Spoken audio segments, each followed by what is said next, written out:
Assalamu alaikum. Good day, students of Jakarta Islamic School. My name is John, and I will be teaching your lesson today.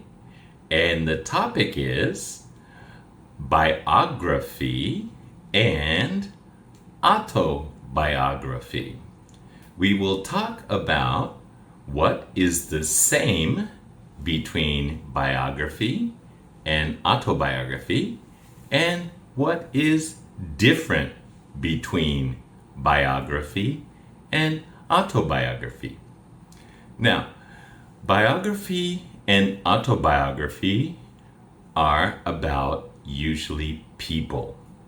So, first we'll talk about what is a biography.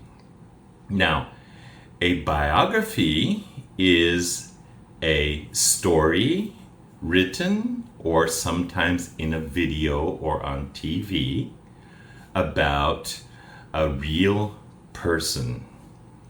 So, the main part of the story about the real person, is not written by the person in the story or the book, and it is not about the person who made or wrote the book.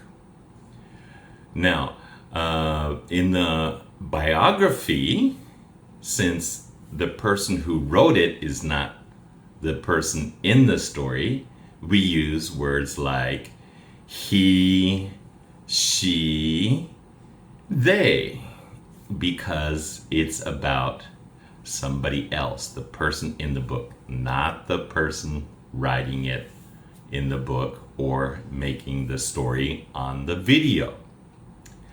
Now, for autobiography, it's the same as in it is usually written in a book or made as a video or a TV program. Again, it's about a real person. But for autobiography, the book is written by the person that's in the book. And same for the video. The video is made about the person in the video by the person in the video, right? Excuse me. And the story would, of course, be about the person who is writing it. So they're writing about their self or themselves. And so in the book, they always use the words I, my, me, or mine, right? Because it's about their self. Now, all the stories in biography or autobiography should have real information about the person, which is true and not a made-up story. And also in both books or videos, they usually use what we call chronological order, which means that the story in the book or video is from when they are very young and goes through their life as they get older. So it talks about their life sometimes from the time they are born until the time they make the video or the book. Now, most biographies or autobiographies that you read about or see in videos or TV are usually about people who have done things that help people around the world or in their country or in their city and change things for the better most of the time. So it could be somebody that's very important or very helpful to people around the world. I will have 2 example videos included in this lesson. The first one would be a biography. This is a video about a person named Einstein. And the video is made for children, so it should be easy, hopefully, for you to understand, right? And then the second one, the autobiography, I made it easy to show you how to make your own autobiography. So the second one will just be me talking about myself, just as if it was an autobiography video. So I hope you enjoy this, but before we start the videos, I will explain again one more time the differences and the same thing about biographies and autobiographies. Now just one more time before I show you the first video, which is a biography about Einstein for children, we will talk one more time about the words biography and autobiography. I will read the biography and autobiography, and then again I'll tell you about what is the same and what is different. So first, for the word biography, biography. It is usually called an informational text. So it's information usually written but can be in video, right? And number two, it's about a real person, not an imaginary person, right? Not like a cartoon character or a superhero or something. It's about a real person that was existing around the world. The third thing, it is not written by the author. So it's not written by the person that is in the book or in the video, right? So therefore, the video I'm going to show you about Einstein was not made by Einstein. It was made by somebody else talking about true stories about Einstein. It is also not about the author, which means the person making the video that I'm going to show you is not the person that we're talking about in the video. The person making the video is just making it to talk about Einstein. So that's what we call a biography, right? Now next, autobiography, right, is again informational text. So it's information about the person usually.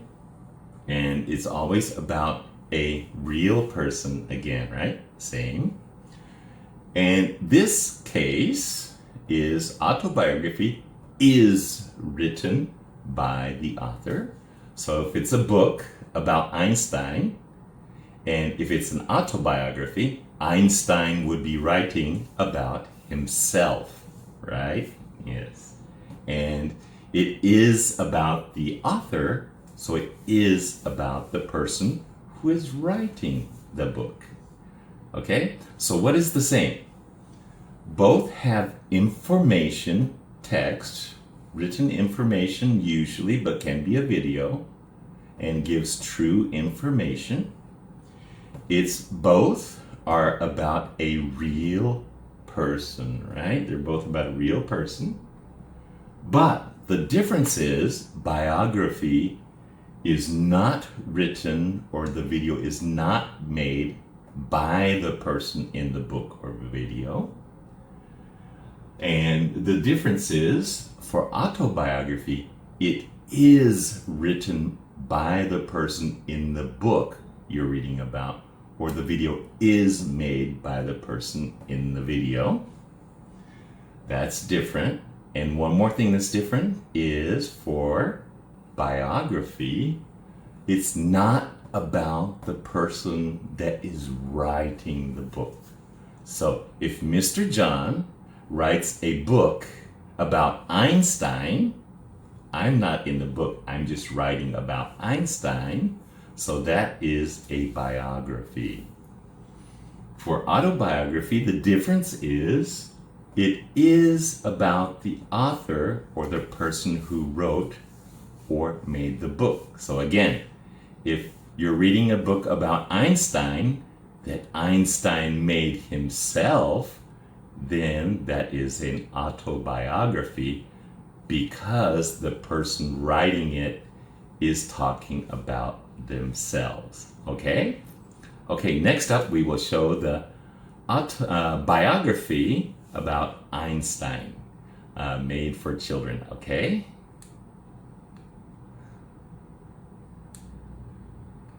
If you think about brains and being smart, you probably think of Albert Einstein. We are going to investigate the life of Albert Einstein to see how he became one of the most famous scientists in the history of our world. Albert Einstein was born in Germany in 1879. His parents had no idea their son Albert would change the way we look at the universe. He didn't speak until he was 4 years old, later than most children. Even after he started speaking, he would practice the sentences in his mind to make sure he got them right. But one thing that did come quickly and naturally to him was math. He was a math whiz. He began teaching himself high-level math, impressing his family tutor. He was also fascinated with physics, a type of science that deals with matter and energy. Physics and math would be his obsession throughout his life. He went on to enroll in a mathematics and physics program to get his teaching diploma. He wanted to be a teacher, sharing his love for math and physics with all of the wonderful students he could. But after graduating, he couldn't find a teaching job and instead worked in a patent office. While working in the patent office, he still lived out his passion, writing papers and making discoveries that he would publish. He finally became noticed in the scientific world, releasing some incredible papers that changed the way we understood our world, space, and time. He became a professor, was a sought-after speaker, and became famous around the world. He would go on to win a Nobel Peace Prize, one of the most special awards anyone can receive. And he traveled to many countries, sharing not only his knowledge of physics and math, but his heart about other subjects too. Albert Einstein was brilliant, using math and physics to help us better understand our universe. Now things are going to get interesting, okay? We are going to show you 2 discoveries made by Albert Einstein. We are going to make it so fun and simple, even Mr. Whiskers could understand it. Just stare blankly into space if you agree, Mr. Whiskers. Mr. Whiskers? He always does that. One of Albert Einstein's biggest discoveries was this equation. You might have heard of it. E equals mc squared. The E stands for energy, the M stands for mass, and the C stands for the speed of light. It means an object has the same amount of energy as it has mass, and that energy can move at the speed of light, super fast. So, Mr. Whiskers, you have the same amount of energy as you have mass, and that energy can move at the speed of light, which you're just lying around. Go use your energy, okay? You have the same amount of energy as you do mass. Go play.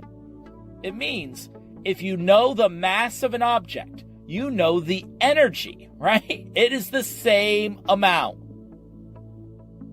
So, if anyone ever says E equals mc squared, just say to them, I know what that is about. It's about energy and mass. Then give them a high five and say homeschool pop 3 times.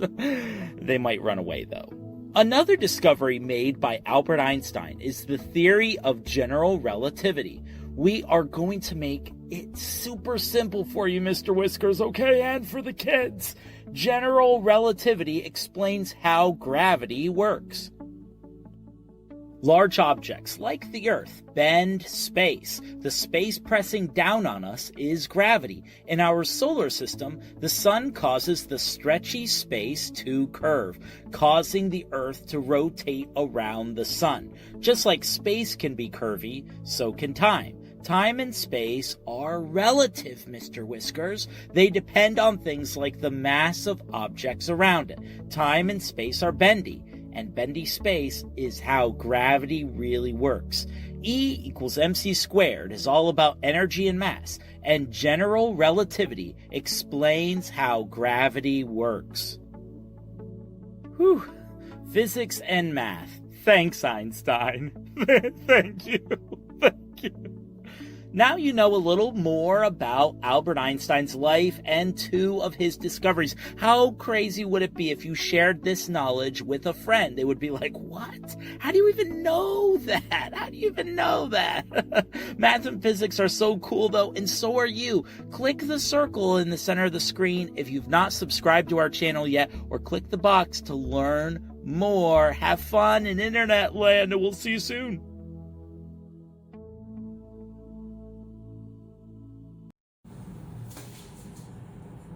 I hope you enjoyed the video about Einstein, which was a biography.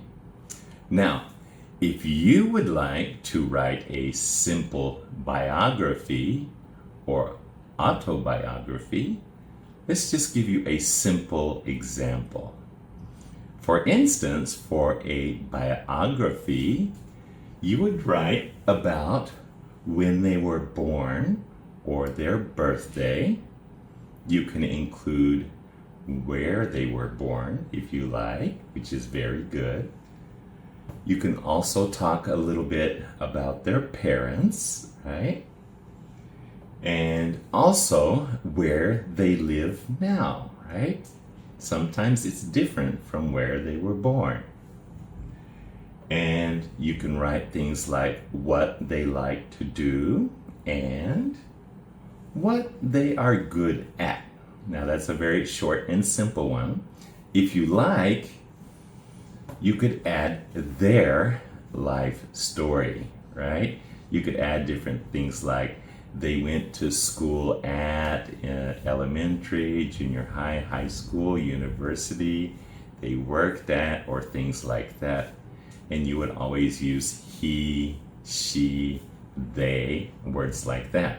Now, if you want to write one about yourself, the simple one is, yes, you would write birthday for you, of course, right? And then about your parents, things you can write are where they were born or something like that might be interesting. And where do you live now, right? It could be different from where you were born, like Mr. John, right? And what you like to do, right? What is your favorite thing to do? And what are you good at? So things you like to do and things you're good at, you can write more than one thing if you like. And if you want to, you can also add your life story, right? Oh, I loved going to kindergarten. The teacher was so-and-so, maybe if you remember their name. I loved drawing in kindergarten. But then after I got into elementary school, then I didn't like drawing anymore. I liked playing games with my friends, or I liked flying kite, or something that you like to do now, right? And if you want to put your life story in on either one, the biography or autobiography, you can usually put it in right after talking about your parents. Now, let me give you an example of an autobiography. So, an autobiography is somebody writing a book or making a video about themselves. So, let me give you a short autobiography of Mr. John, right? And I will include a little bit of my life story. Now, for my birthday, the first one, I was born on December the 14th, 1960 in Tokyo, Japan. Yes, I was born in Japan. And my parents, right? My parents were both my mother and my father were from a city called Texarkana in Texas in the United States. So both of my parents were born in the United States, but I was born while they were working in Tokyo. So now I'm going to include a little bit of my life story. So I was born in Tokyo, Japan, and I went to elementary school in Japan. When I was born, my parents were very busy and never home because my father had to go from Japan to many countries like Philippines, South Korea, Taiwan, and Guam, Hawaii, Thailand. So he was going to very many different countries. So he was home usually starting about every year, December 23 to about January 5th every year. So he was home only about 2 weeks when I was born. And the same was for my mother.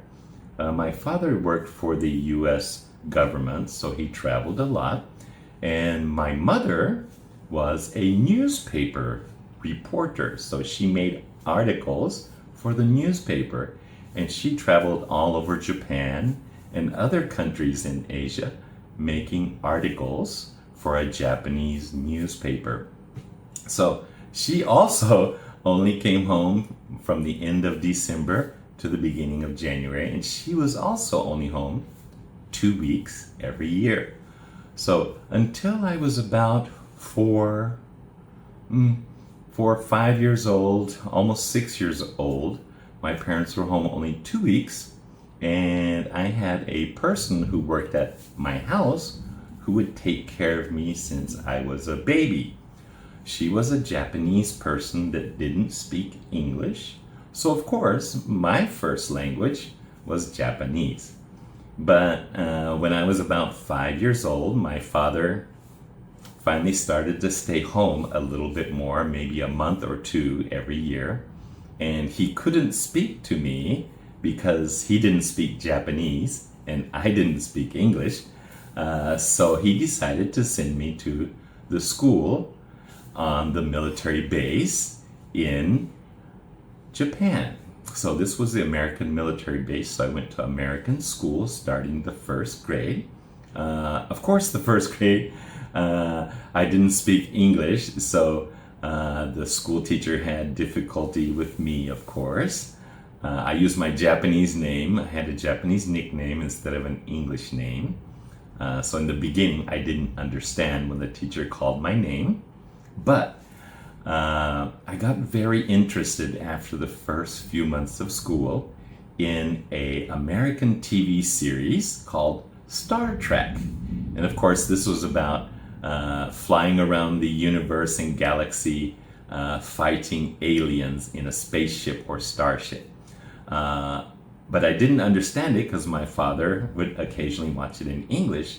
So I started listening and then started understanding a little bit about the words and the alphabet, because I didn't learn alphabet till the first grade, because I only wrote in Japanese until the first grade.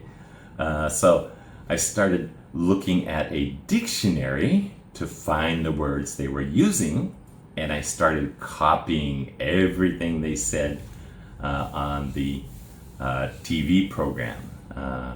There was Captain Kirk of the Starship Enterprise, so I used to always copy him and another actor by the name of Mr. Spock in the movie. So I had a lot of fun.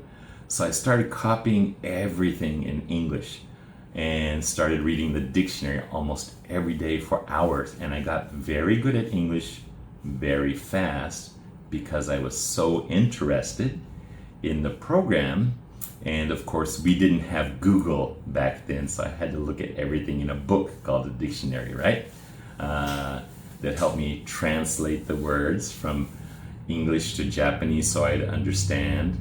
And then when I wanted to start speaking to my father, I started using the dictionary from Japanese to English. So I improved very quickly in my second and third grade. And by the time I was in the 4th grade, I almost sounded exactly like an American person. So I did very well after that. Now, after elementary school, I went to junior high and high school, again at military schools in Japan for the US military. But for university, I did go to a Japanese university. Then I started working for a company called NEC, Nippon Electronics Corporation. I was a microwave maintenance engineer, so I worked with the satellites up in the sky. I was with them for 2 years before I went to a company called Mitsubishi Trading. At Mitsubishi, I worked for all the departments, banks, cars, everything the company sold. So it was always very busy. And I always had a lot of fun because I translated from Japanese to English, English to Japanese. Now, it might be interesting to mention, even when I was a little boy and 6 years old, I would talk to my Japanese neighbor children that I played with and started teaching them English when I was 6. So I've actually been teaching English since I've been 6 years old, because I did that through my life. I was also a cook or chef starting when I was actually 8 years old in elementary school. Yes, I was in the 3rd grade, and from the 3rd grade until I finished high school, I was a chef in Japan. So I learned for many years how to cook, so that's one of my favorite things. All right? And just to add, where I live now, I live in a place called Pondok Aren in Banten Prefecture of Indonesia, right? And what do I like to do? I love to watch anime, of course, in Japanese language. I love reading because I read a lot of books. I play video games sometimes. And I love talking to people and teaching, actually. I help a lot of friends do with English and things like that. And I read very many different kinds of books. And what am I good at? I'm actually very good at cooking. So I cook food from very many different countries.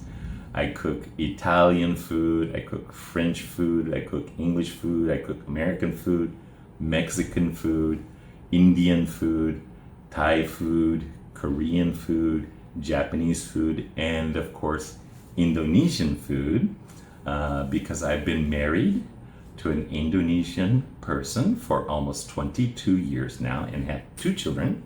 And she's Indonesian, so she likes me to cook Indonesian food. And we both love spicy food, so that's a good thing, right?